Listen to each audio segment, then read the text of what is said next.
अस्सलाम वालेकुम बच्चों। आज जुम्मा का दिन है और आज जो आपकी क्लास में उर्दू का पीरियड है और आज हम एक बहुत ही प्यारी सी एक नज़्म पढ़ेंगे, मेरी प्यारी चिड़ियों, जिसके शायर हैं जोश मलिहा आबादी के।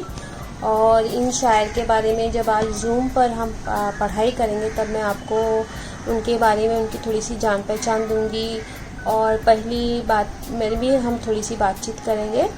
तो अब हम चलते हैं थोड़ा तस्वीर के ऊपर, थोड़ा हम तस्वीर को देखते हैं और मैं आपसे गुजारिश करूँगी कि आप जो है वो इस तस्वीर को गौर से देखें और कम से कम 5 जुमले अपने जहन में बनाएं। लिखने की ज़रूरत नहीं है, बस अपने 5 से छोटे छोटे जुमले बनाएं कि चिड़िया नहा रही है, उड़ रही है, ताकि जब हम जूम पर हम लेक्चर लूँगी, मैं जब तुम्हारा पीरियड लूँगी उर्दू का, तब हम इस पर आराम से क्या कर सकेंगे, बात कर सकेंगे। ठीक है, तो अब हम चलते हैं नज़म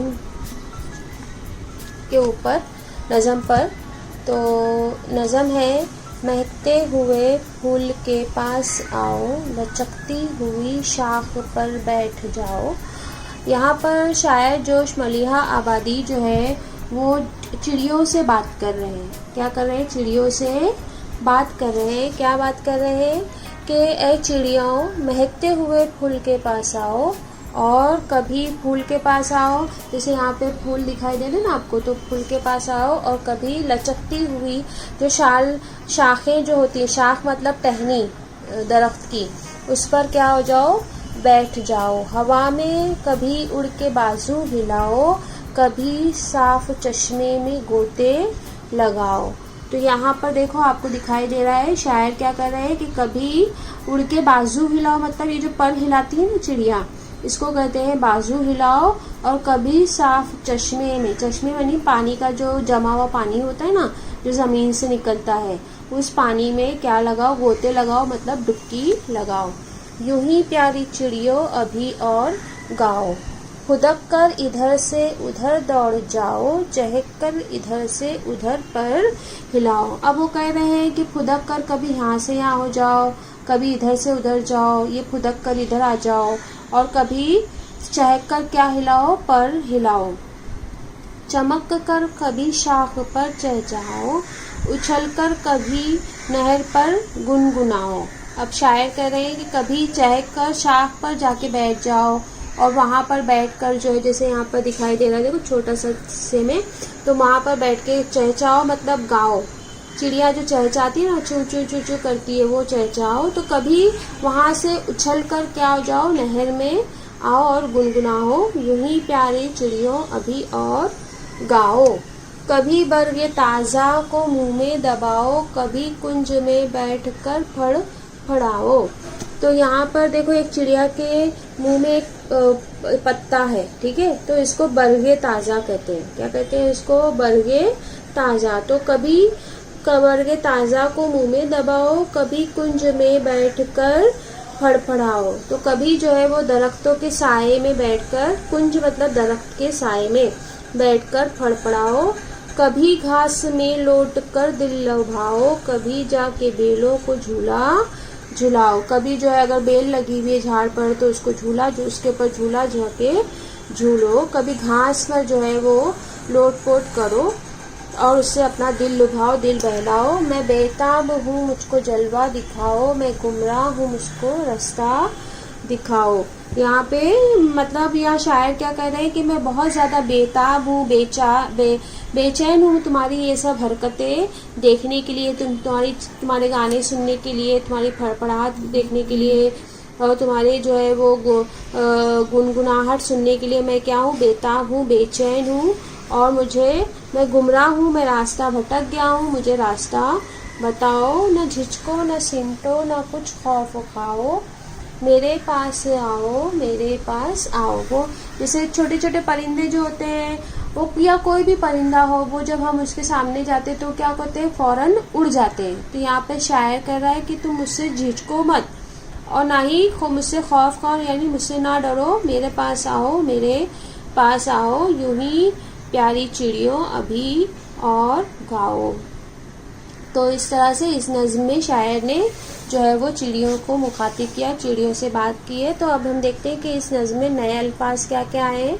चश्मे, चहचहाओ, कुंज, बेताब, गुमराह, गोते, बरगे ताज़ा, बेलों, जलवा दिखाना और झिझको। और बहुत सारे ऐसे अल्फाज आए हैं जिसके वाव के ऊपर जिसमें हमजा आया है।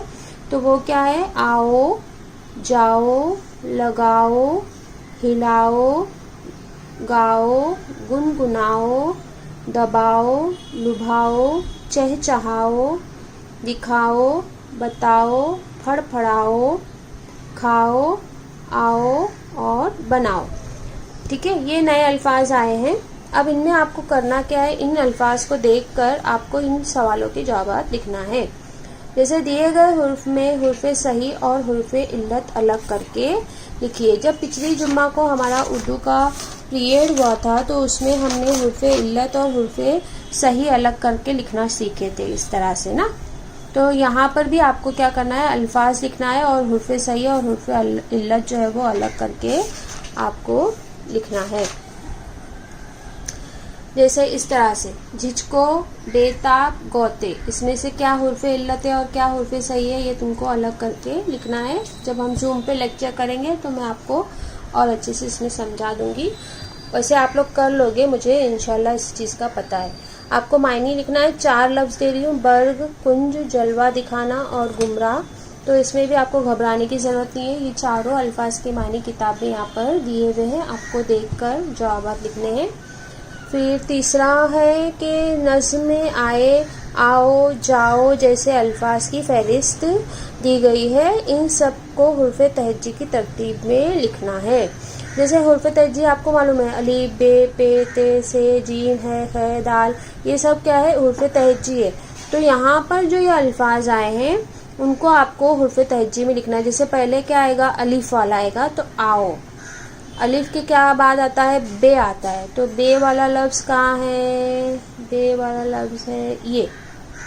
अब बे वाले लफ्ज़ में 2 है, बताओ और बनाओ। तो पहले कौन सा आएगा, अलिफ के बाद बे आता है, तो बे का तो 2 मिला। बे में भी ये कौन सा आएगा, तो उसके लिए हमको देखने का, बे के आगे क्या आता है, ते। तो ते वाला लफ्ज़ ये है, तो बताओ, फिर आएगा बनाओ। इस तरह से बाकी के भी अल्फाज को आपको हुर्फ तहज्जी के ज़रिए लिखना है। उसके आगे क्या है कि आपने देखे हो ऐसे 5 परिंदों के नाम लिखना है। आपने बहुत सारे परिंदे देखे होंगे आपके आसपास में, तो उनमें से सिर्फ 5 का आपको नाम लिखना है। और एक सवाल और है कि एक जुमले में जवाब लिखिए। सफ़ा नंबर 17 पर जो ये एक जुमले के 6 सवाल दिए हुए, इनके जवाब आपको लिखना है। और इस सब को हम जो है वो इंशाल्लाह जूम पर जब मैं आपका पीरियड लूँगी 3 बजे या जब भी, तो हम लोग इसके जवाब भी हम लोग एक बार डिस्कस करेंगे, ताकि जिन बच्चों ने जवाब नहीं मिले हैं जिनको, वो जवाब लिख सकें। और जिनको कुछ चीज़ें समझ में नहीं आई हैं वो मुझसे पूछना, तो मैं आपको वो चीज़ें समझा दूँगी। अल्लाह हाफ़िज़।